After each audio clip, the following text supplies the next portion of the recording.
Well, welcome to another Way of Wisdom. And today we're continuing on in Proverbs chapter 13.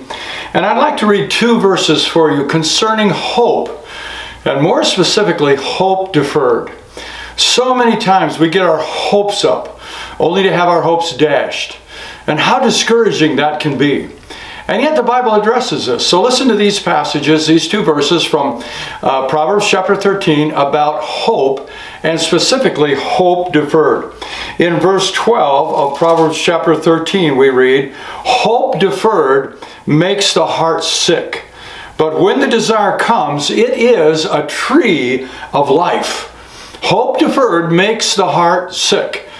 Have you experienced that? You really desired something. You really believed God for something. You really expected something, and it didn't happen. And it can lead to discouragement, despondency, and even worse, make the heart sick, whatever that might involve. But then here's another passage in the same chapter, verse 19, we read, "A desire accomplished is sweet to the soul." A desire accomplished is sweet to the soul. Well, let's put these two things together. Hope deferred makes the heart sick. But when the desire comes, it's a tree of life.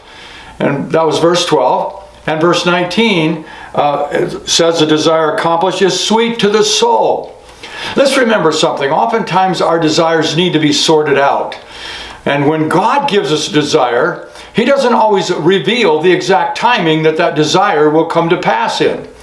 And so it might not be that we are believing or expecting for the wrong thing. Usually it's because we're expecting for the right thing at the wrong time. Pastor Brayton once said to me, he said, the seed of all discouragement, or the essence of all discouragement, is expecting a harvest before its due season. Everything that God plants has a due season before it comes to full fruit. And so is it with the desires that He puts in our hearts. Hope deferred makes the heart sick. Maybe you're suffering from that right now. But when that desire is accomplished, it will be a tree of life. So here's my advice to you. Delight yourself in the Lord, and He will give you the desires of your heart. In other words, don't focus so much on what you were hoping for, but just focus on Jesus and worship Him and trust Him. Trust Him for two things at least. Trust Him to sort out your desires, to make sure which ones are truly from Him. And then trust Him with the timing of when those hopes or desires will come to pass. Delight yourself in the Lord, and He will give you the desires of your heart. The key is making sure we're delighting in Him in all things. So let's read those two verses again as we close. Verse 12 of Proverbs 13, hope deferred makes the heart sick, but when the desire comes, it's a tree of life. In other words, it's worth waiting for. And then verse 19, a desire accomplished is sweet to the soul. Don't be discouraged today.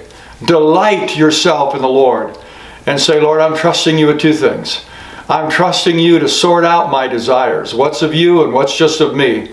But I'm also going to learn to trust You with the timing of when they come to pass. Because I want that tree of life.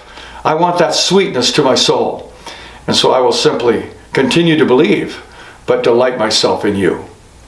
God bless you today as you walk in the way of wisdom. You are worthy of it all.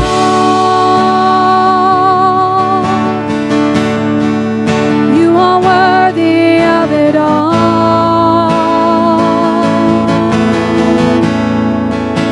For from